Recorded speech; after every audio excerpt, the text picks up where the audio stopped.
Arratsaldeon. Arratsaldeon.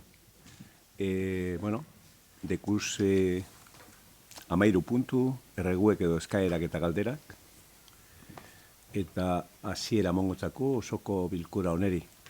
Da hasi baino harin hau, Mikeleri, entere gara zelan haitxe izenan, da sorzionak.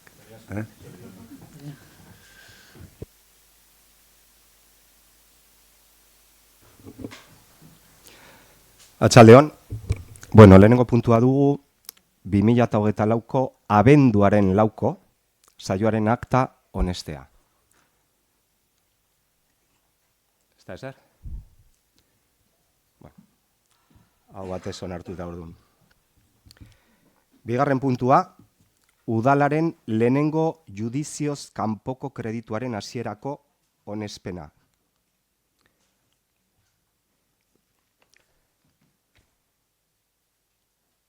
Ogasun batzordien betxu zan hau, inok ezer esateko badeko,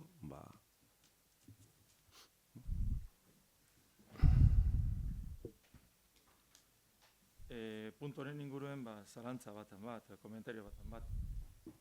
Atzalde ondan nahi, parkatu. Faktura extrajudizial honek edo, igezbe komente gendun osoko bilkuran, beren zer egin ezer da, legieke honen fakturek ikustu dutxuz, kasuren baten, fakture, lehen esaten zan moden, kajoien gatu badire, ezta? Kasu honetan dekoguz, 212 fakture, eroen balizoa, 228.398,0 euro dienak. Askotzu dela ikusten dugu, eta hemen, ez dugu uste, honetan, kajoien gatuniko fakture dela, ezta? Zeuren azterketa bat itxema dugu, kontu hartzaile txostena dinona da, horretatik 121 fakture dire, ez dalako dirurik egon ordaintzeko, eta beste 81 bat, horrez gain, dirurik ez egotiez gain, ez da inolako prozedura administratiborik jarraitzu kontratazio hori eitzeko. Fakturek banamanan ikusi dutena izen da, 21 fakture urrize eta azaro bitartekoa dire, eta beste iren 75 bendukoak, ez da? Ikusitze gaur otsaien amaieran gauzela, zer esanik ez, 21 fakture horrek urrize da azaro induzienak, guk uste dugu, igezko urtien zier ordaino alzirela. Eta nahi dugu, zer esanik ez, zenba denbora pase da, urritzik azarotik ona, eta faktura horrek ez di ordainduko martxor arte. Horreri gehitxu bardotzegu, igez aurrekontuen 12 bider aldatu da aurrekontu, 12 modifikazio jakoz. Eta igez puntu bardin zanua moden, 12 modifikazio horretan ezin izan da aurrekusi egora hau. Eta amaitzeko, osoko bilkura hau otsaileko da, otsaien azkenetan gauz. Urtarrien esan egin, guk ez dakigu zaitxik esan puntua bekarri urtarrieko osoko bilkurara. Lehenik eta behin ez dakigu zaitxik esan egin urtarrieko osoko bilkura. Uste dut ja, enpresa guztionek, autonomo eta enpresa guztionek, zain egotie, diru hau kobretako, badarra zoi ez da, urtarrieko osoko bilkuri editzeko. Horregaitxik, guk hemen bi galdera plantietan duguz. 12 kreditu aldaketa horretan ezin izen da horrekusi, nahi badakit danak igual ezingo dela, baina 212 faktura honen zati handi bat aurrekusi diru barik gatuko dela. Eta bestalde, albaiako izan segaitxik esan egin urtarrieko osoko bilkuri, bazkertuko gendun. Eskerrik asko.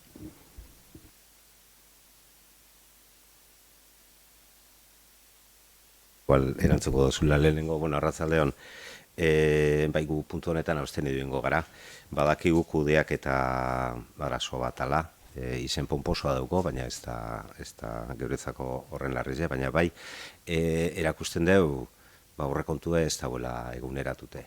Gure ustez hori da, hemen dauen arazo nagusize, ez teko gula 2025ko aurrekontu onartute hon nino, eta 2022ko aurrekontu zar horretan ez direzkabitzen gaztu danak, logikoa da. Oin dela 3 urteko aurrekontu edalako. Guk aprobetxatu egingo dugu, eskatzeko, benetan, aurkezteko aurrekontu proiektu bat, eta aurrera begira jarri gai esan.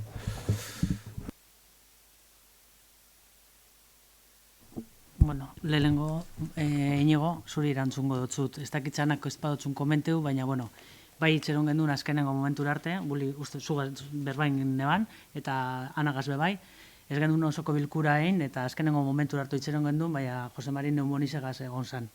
Eta nahikoi tristia iruditzen diat, etor biherra izena ona, justifikante bategaz, non esaten deu, egon zela neumonia basal dicha por neumococo. Orduen, horregaitzik izan zan jakin dizu. Baina, dana lanik buli, azkenen momentura arte itxeron eban zuri deitzun otzun, eta anari bere telefonoz deitzun otzun, ez dakizuen artien espadozuen egin berba, baina, jakin dizun, bat justifikantia. Beste bat, esaten dozu, ez dugu zela aurre ikusten, dauzen modifikazio. Izena bai badeko pomposoa, baina kudeak eta arazoa badaban bai aurrekusi da, atzera ditzen badugu urte bete, erdire bajatu jaku dauen extrajudizialeko zenbatekoa, bai? Eta ez da dirurik ez dagoelako, dauena da, erregistrata ez dauzen faktura batzu dira. Eta horregaitzik, nik irakurtzen badote txostena, ipintzen dugu testual. Conforme al informe de intervención, constan facturas del ejercicio 2024 pendientes de pago, siendo necesario hacer un reconocimiento extrajudicial para poder pagar con cargo al presupuesto prorrogado del 2025. Hacer constar que la mayoría de las facturas han sido registradas a finales de diciembre. Y ese ha sido el motivo principal por el cual, aun habiendo crédito disponible suficiente, en el presupuesto prorrogado de 2024 no se han podido contabilizar a tiempo. Orduen, kudeak eta arazo bat da. Baina ardire bajatu da. Nik uste dut ondo goazela. Bi gauze, osoko bilkurari buruz, atzeratu dira osoko bilkurak aste bat, Negote zan, azarroko aste bete atzeratu zan, eta horrikoa, azkeneko bi osoko bilkurak ez dira egin gaur buskatu haunak eta izen zan, azarroko osoko bilkura abenduko lehenengo aztien ospatu zala, eta aurreko hien bardinik genuen. Eta hemen dano dekogu agendak eta publikoa da, alkatien agenda eta otsaien telebistan agertu hemen genti, azte bete azan atzeatu agenda, parkatu. Eta euskarrik asko justifikantek atea itxik, baina aldain osoko bilkura alkate barik, eta aldagin osoko bilkura azte bete berandu hau segin dozue. Bai, izendapena egiten da. Iñaki, horretarako zara zubigarrena, ondo dakizu. Eta beste fakturari buruz, parkatu, izenburua dino, diru barik egon diela. Eta nire txutetan, diru egon pasan, aldiro ordaindu. Ja, horregaitideko urtarrilan aldire rekonozidu urtarrilaren 20 bueltara arte, zuk sinatuko dozu eta seguru abizeko zendule langile guztize, urtarrian 20 arte aldire, onartu aurreko urteko partida dirua badeke. Arazoa da ez tekela dirurik. Ez esan, arazoa da ez tekela dirurik. Zezuko urtarriako 20 arte, aldozuz ordaindu da rekonozidu dirua deken fakturak. Ondorioz, arazoa guztionena berreundamabioen da, ez tekela dirurik. Holanda. Bai, eta gu bazteniongo gara, eta horrelatzen dugu botoa. Eta bazteniongo gara, ze berreundamabi fakturadun autonomo eta enpresa honek ez deke gure kulpa itxarruten egoteko martxoaren erdirarte. Ze, hain jota altzien egon, otsaien erdirarte aurreko osoko bilkura onartuko bazan.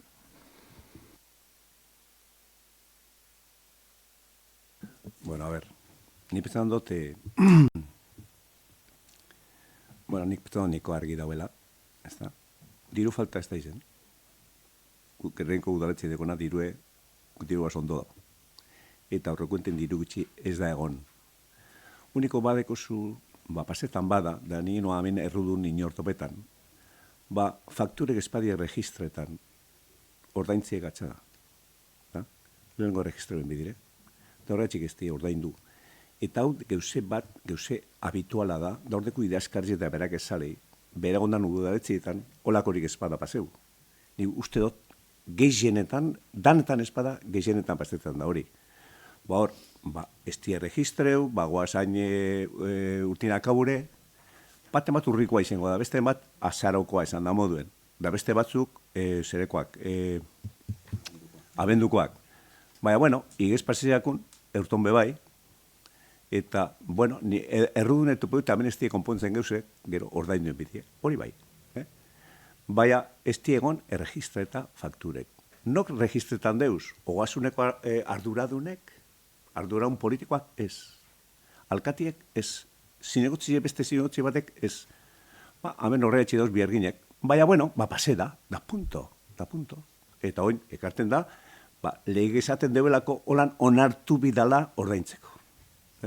Da ganera hor faktura asko dauz, acuerdo marko diputaziokoa direnak, Iberdrolanak eta Endesanak eta horrek, ni gogoratzen az, hemen pleno honetan esan genuen, hor plataforma horretan Foru Aldundikoan sartun goara, ze horretara ganera udaletxe asko sartzen dire, eta oferta handizia egoten da, eta merkia urtetan deu, bai.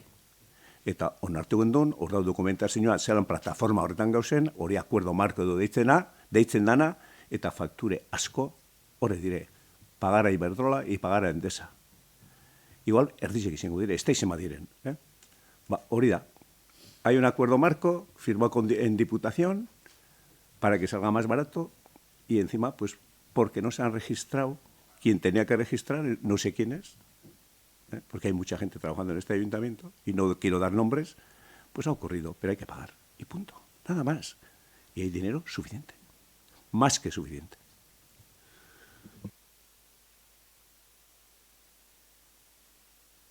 Gato maitzeko, Jose Mari berrondama bitxik egun dago eta maika no tenían dinero, bakarrik, esateko, vale, eskerrik asko. Tú sabes, no voy a entrar en el ping-pong, la pelota de ping-pong, pero tú sabes que alguien cuando llega al mes de octubre, mes de noviembre, se hacen los ajustes correspondientes. Me sobra de esta partida, me falta en esta, me sobra aquí, y se hacen los ajustes. Pero si no se han registrado, pues no se han hecho ajustes. Eso es lo que ha pasado. Y no quiero buscar ningún culpable, porque buscando culpables no se solucionan las cosas, sino haciendo bien las cosas.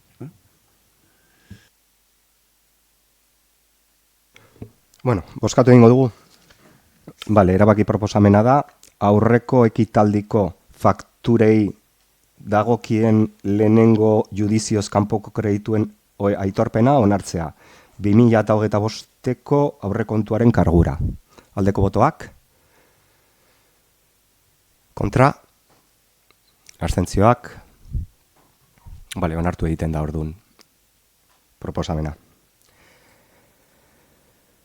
Bigarren puntua, udalaren, hirugarren puntua, Euskara dinamizatzaile lanpostuaren lanaldia haunditzea. Hemen zehazki proposatzen da 150-tik jornada osora, lanaldi osora pasatzea.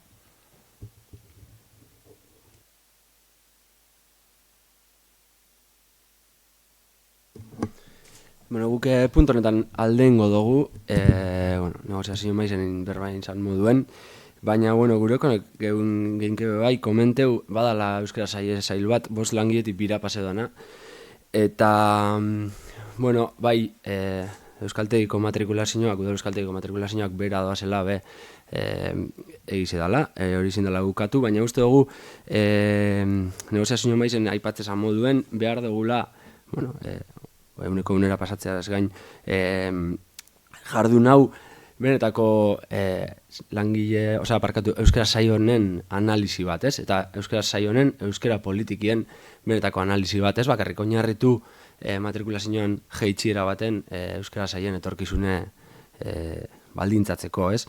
Egoera soziolinguistiko aldatu da, hori argi dau, datuek badauz.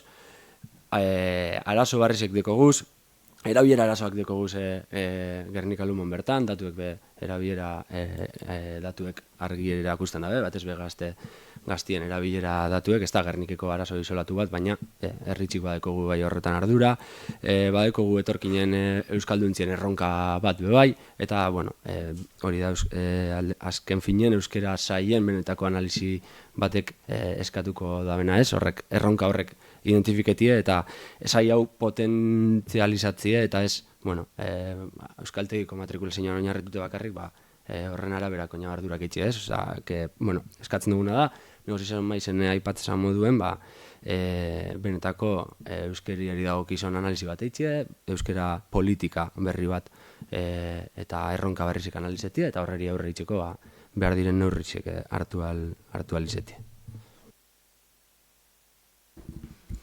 Gu baiezkoa bozkatuko dugu. hartzen ez dugu engo.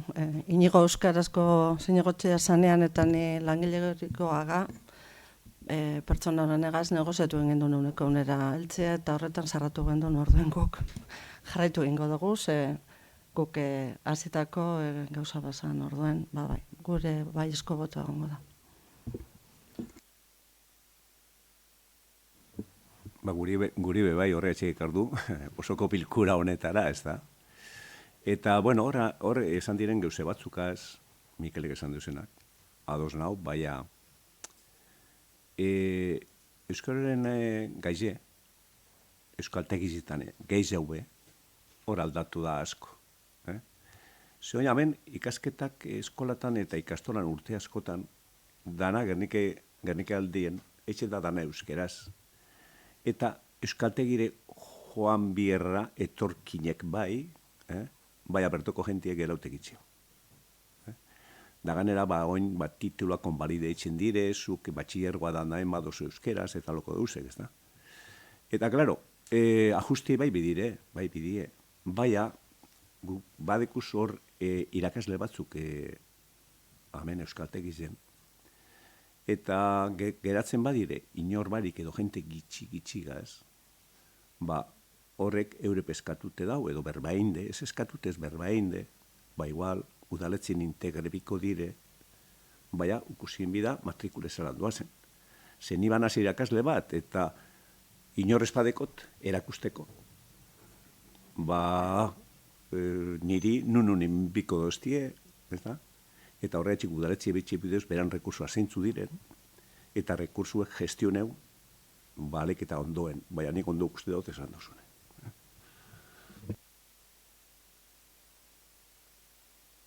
Bale, boskatu egingo dugu orduan. Proposamenak bi ondorio edo ditu. Lehenengoa, lanpostuaren zerrenda aldatzea, aldatzeko lanaldia, 100%, eta bide batez plantilla organikoa ere aldatzea. Hau da, dirua sartzea plantillan altxatu izateko lanaldia. Orduan aldeko botoak, hau batez orduan. Pasatzen gara ebazpenik ematen ez duten zatira, boskatu behar ez den zatira, naiz eta laugarren puntuan boskatu beharko dugun, bi adierazpen instituzional edo bi mozio orkesten direlako. Beraz, laugarren puntua, 2025ko martxoaren 8ko adierazpen instituzionala. Bai, arratzaldeo, irakurriko dut. Lengo argitxu ongo du aprobet ez da.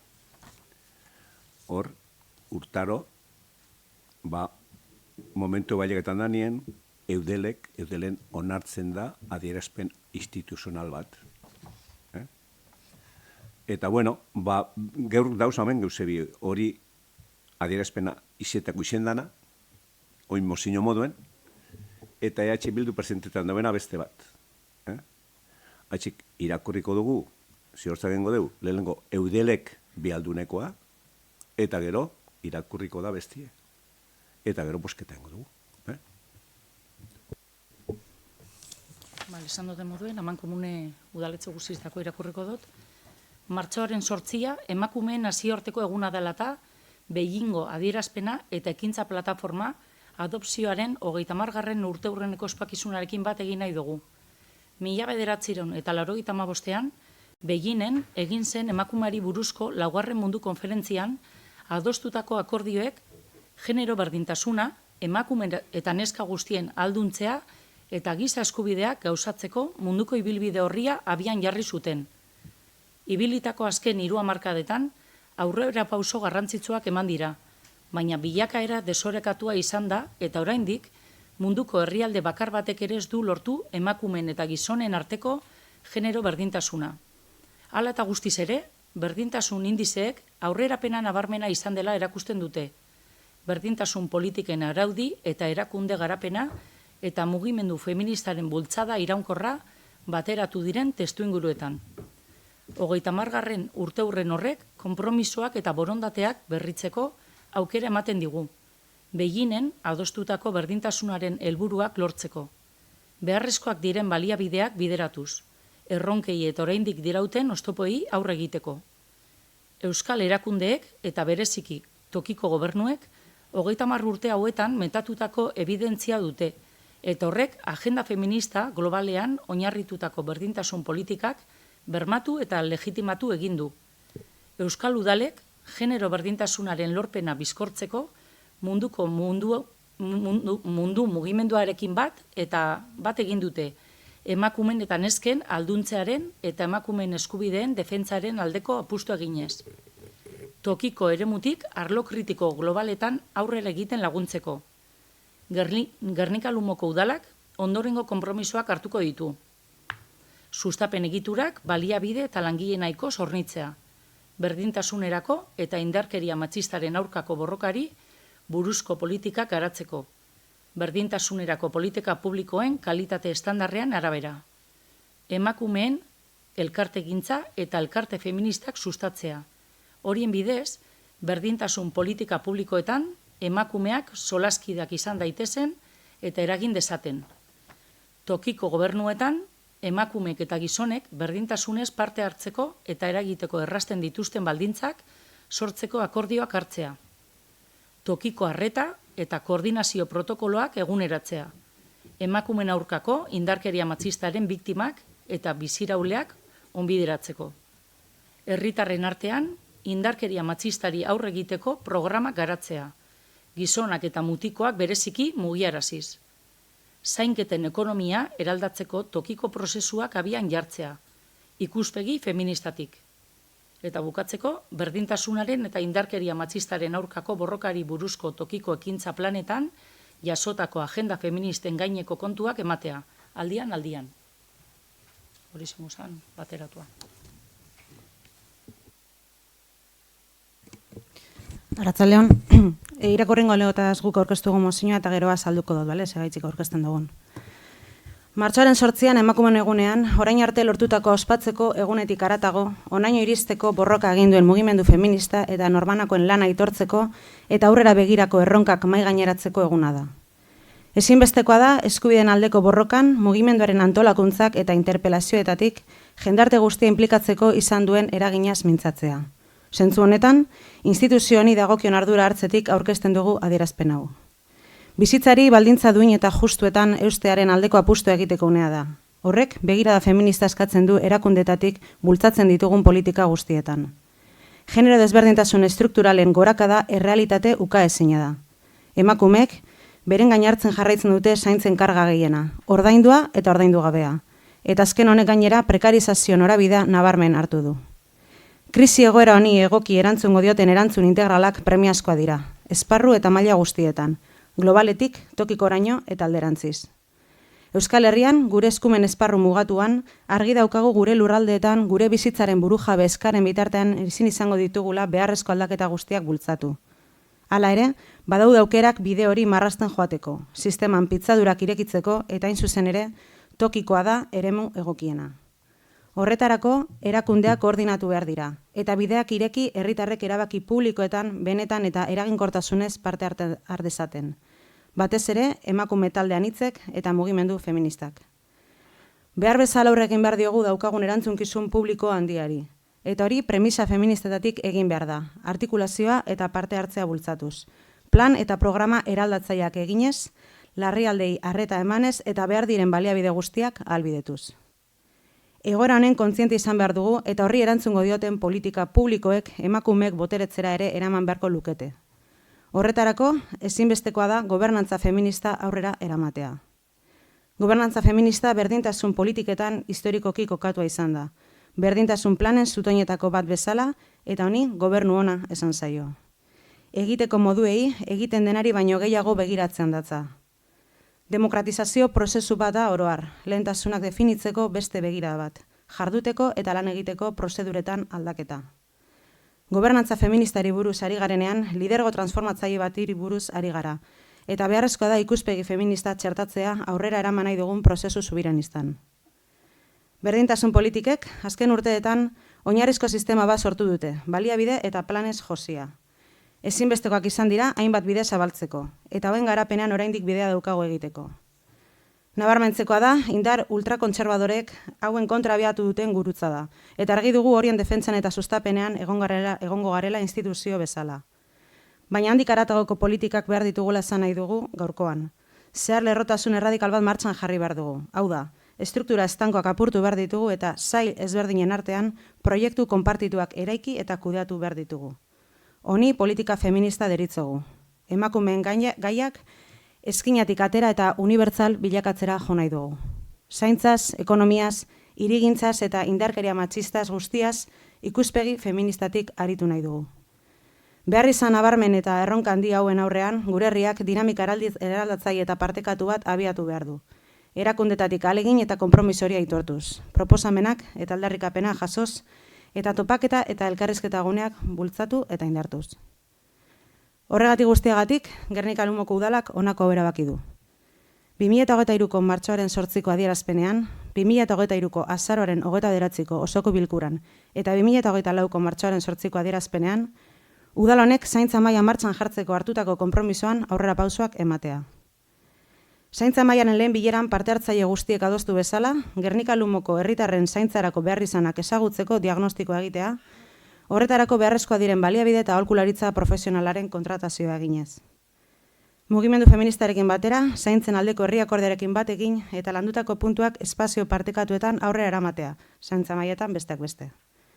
Berdintasun zein barne planen bidez, gobernantza ereduaren inguruan lan egitea eta emakumeen boteretzea sustatzeko bideak ezartzen jarraitzea.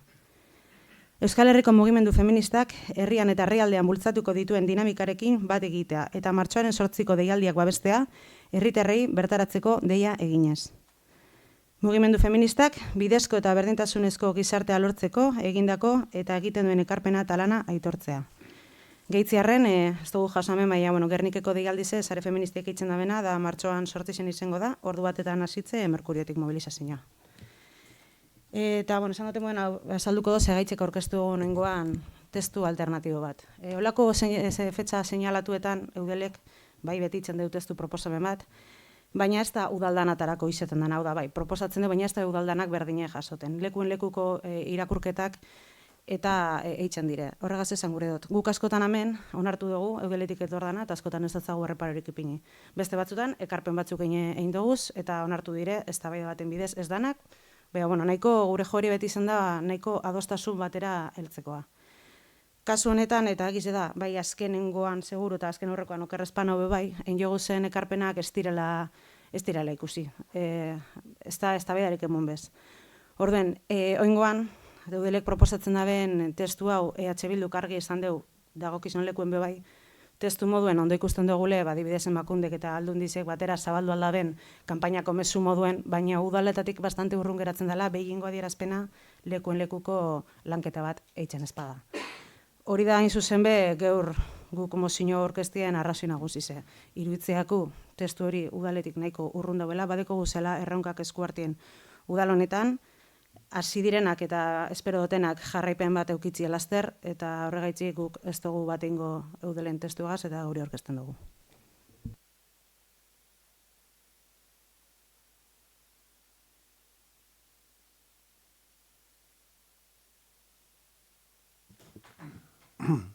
Nik ez da lehen argitxu badot, zeuk argitxu duzu. Guk errespetetan dugu zuen plantamentuen, baina, karo, gu mesubi ez duz bota gure kalera.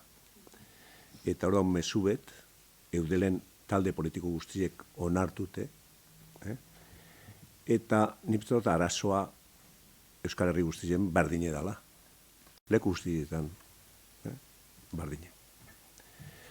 Eta, horregatik, Gernika ez da diferente, Bermiogaz, edo Bilbogaz, edo Durungoaz, eta gu ez da zuena kontra etxearen bakarrin mezu bakarra errezeri bihartzeko baino.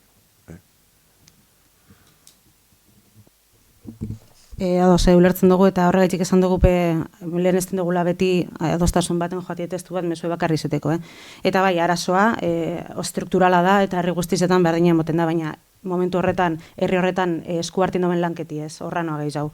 Orduen guk bai, gure ustez, bintzet konpromiso horrek txertatzie gitxienekoa zan, eudeleko testuen guk onartu alizeteko, baina ez talez posible izan borregaitzik boskatuko du kontra. Bale, boskatu egingo du orduan. Lehenengo eudelen mozioa boskatuko dugu, bai?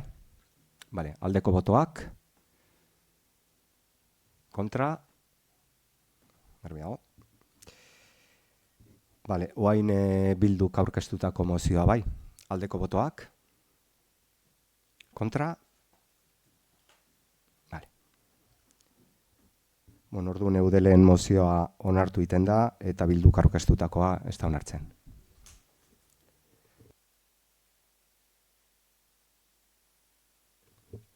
Bale, orain irakurriko dugu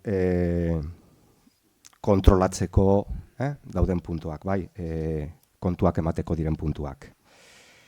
Gernika Lumoko udalaren aurrekontuko 11. kreditu aldaketa, hirigintzako azterlanak eta proiektuetarako izan da. Gernika Lumoko udalaren 2008 aurrekontu luzatuaren transferentzia arrunten eta kapital transferientzien eranzkinaren 3. aldaketaren behin betiko onarpenaren berri ematea, Urremendi Landa Garapen Elkartearen diru laguntza. Gernika Lumoko udalaren aurrekontuko 12. kreditu aldaketa, edo aldaketaren berri ematea, Urremendi Gazteri zerbitzua be. Lanbide ekimeneko aurrekontuko 2. kreditu aldaketaren onarpenaren berri ematea, pertsonal gastuetarako eta beste hainbat gastu finantzatzeko. Lanbide ekimeneko aurrekontuko 3. kreditu aldaketa, espediente horren berri ematea. Euskaltegiko aurrekontuko lehenengo kreditu aldaketaren berri ematea, pertsonal gastuak finantziatzeko izan da. Kulturetxeko aurrekontuko 6. kreditu aldaketaren berri ematea, hau ere pertsonal gastuak finantzatzeko. Kulturetxeko aurrekontuko 7. kreditu aldaketaren berri ematea, pertsonal gastuak finantzatzeko. Eta azken bilkuratik alkatetzak egindako dekretuen berri ematea. Bueno, honeri buruz dazion de cuenta edo jakinarazpenak apurbet aztertu eskero danatoaz hildo batetik eta dau lotute onartu dan lehengo 2. puntuaz. 2. puntu esan gehiago mantenimientoko gastuek eta fakturek. Eta hemen honek indizena dazion de cuenta honek alkatetzatitoaz, honek gehiago gastos de personal, ez diezenak sartuten izien 2008-en. Horren azkenean arazoa oso antzekoa da. Eta grafikamente espliketako, esango zuete, hau da eukitielez kontue da, dekugule eurrekontue luzetute 2022-tik. Tenemos un presupuesto desde el 2022 prorrogado y pongamos que el presupuesto en personal y en facturas de mantenimiento son 10. Estamos 23, 24, entonces los gastos van aumentando. Los gastos de personal, gastos de mantenimiento van aumentando. Entonces, para lo que teníamos 10, tenemos 11 para gastar. ¿Qué es lo que pasa? Que no entran. Entonces, uno se coge del año siguiente. ¿Y qué pasa el año siguiente? Que ya te has comido uno. Entonces ya no tienes 10, tienes 9. Pero los gastos van a seguir a 11 o a 12. Entonces, eso se va mordiendo la cola constantemente. Por eso es tan importante aprobar el presupuesto. ¿Por qué? Porque si no, lo que vas a hacer es comerte inversión para poder hacer gastos de mantenimiento y personal. Entonces, por eso es lo que se pide, por favor, cuanto antes, que se traiga una propuesta de presupuesto para poder aprobar un presupuesto, porque con el presupuesto prorrogado no se puede estar indefinidamente, porque este problema se va a agravar.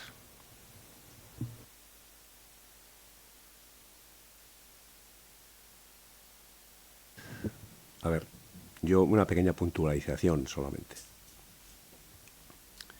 Lo habitual en una empresa privada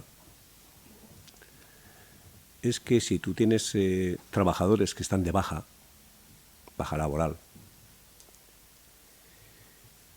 pues les paga Bueno, la empresa sigue pagándole al trabajador lo que le corresponde, ¿no?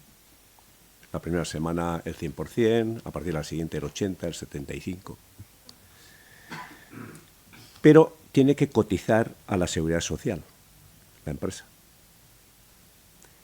Y entonces lo que haces es, como ese 75% o ese 80% de ese trabajador que tú le tienes de baja laboral, te paga,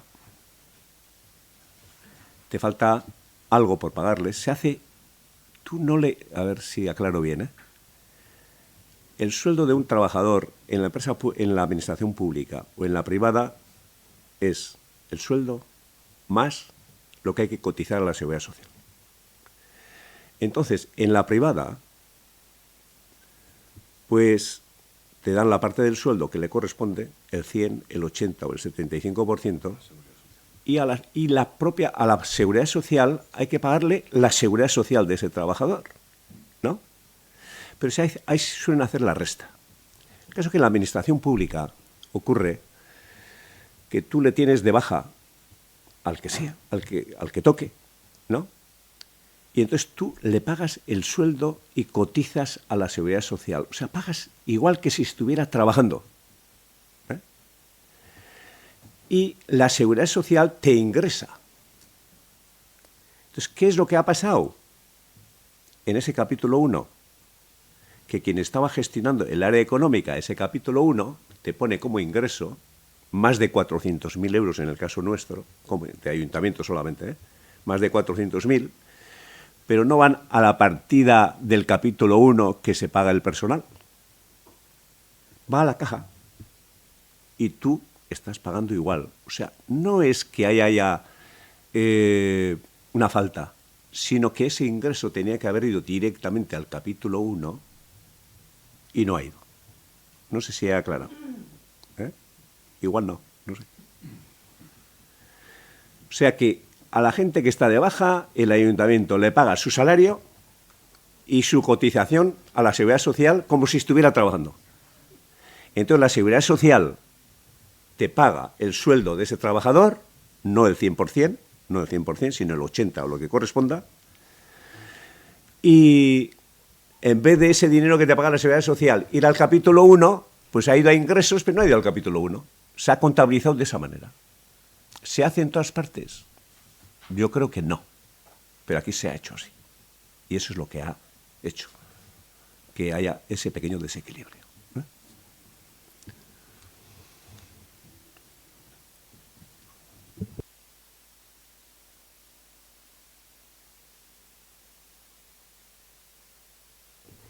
Bueno, besterik ez bada, eskari eta galderetara pasako gara.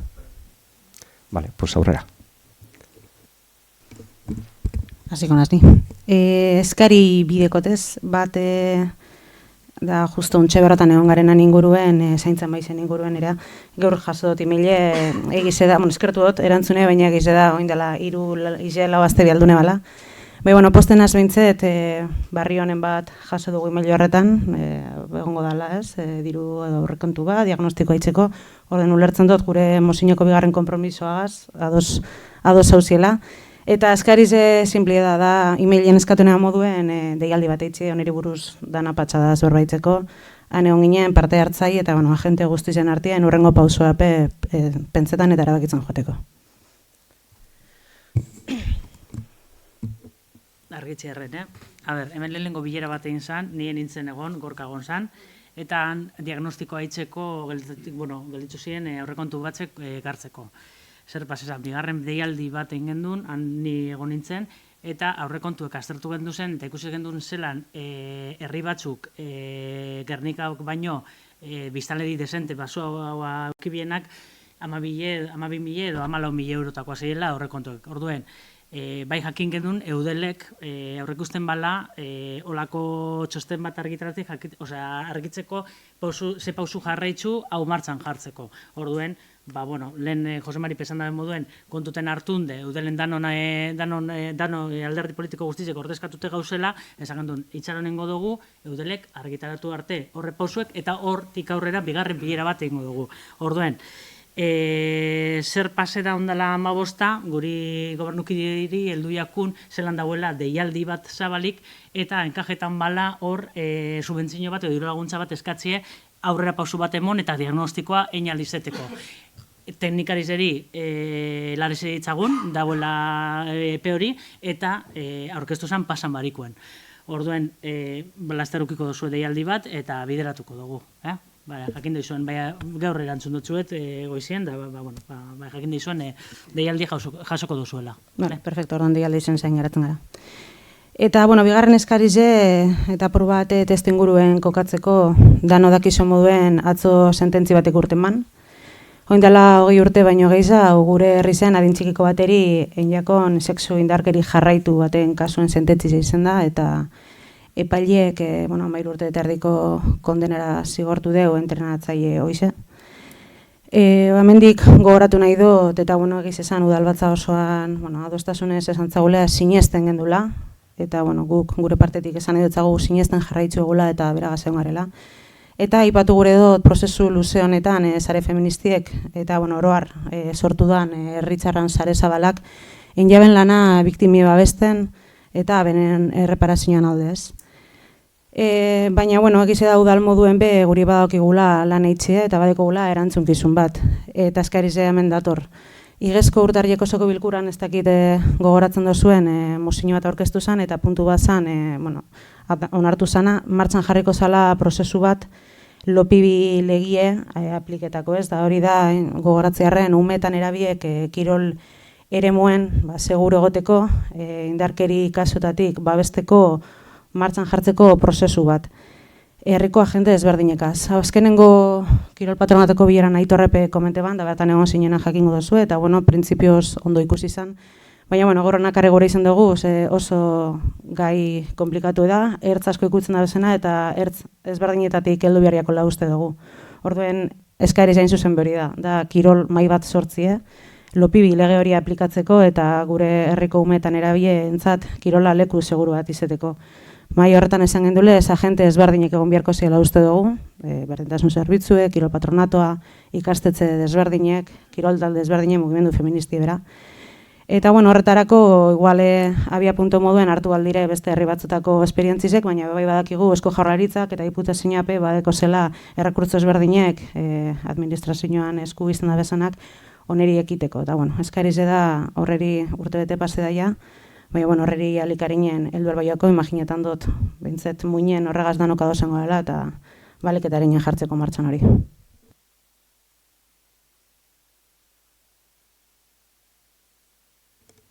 Vale.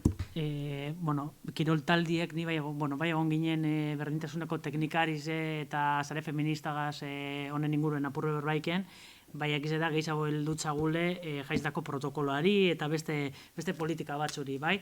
Eta hor bai txikentun apurbet, kirol talde desberdinek badeki euren barne protokolo bat. Bai egize da, igual danon artien jesarribiko gara eta bideratuko dugu bai kirol patronatu egaz eta engo dugu batzar bat. Ni bakarrik gure dut gure aldetik neska honeri gure babes guztie eta besarka handi bete emon. Akigulako asko pasera dela eta egoera gorrien bizixen da bela luzeroan, beste barik.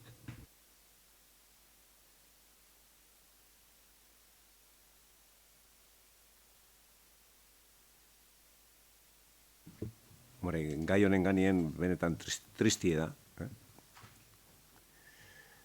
Holako gauze gertatzie. Eta urbildeko zuzenien, berritxar bategaz, konturtuten zara, igual gehiago. Segunaro, telebistan, periodikoetan, danien, beti dauz, holako arazo matxistak eta hilketak eta loko duzek, ez da. Da benetan, nik esetzen dut, eta triste partanaz, barrutik hori pasetie, nik enaben pentseko inozu ez. Da, holako duzek gure gizartetik kanpora etxibiduz, da horara ginen bidu danok, gehiago holakorik ez zien paseu. Eta enpetzatu danago zela ados, bako txaperan erara etxen dugu postura, baina indarrak esan da moden hemen, danak lotu bidire, da danok sakatu direzio baten. Da holako horik ezea paseu gizago. Ze hau da tristie, familientzako, danontzako, da herri osoentzako.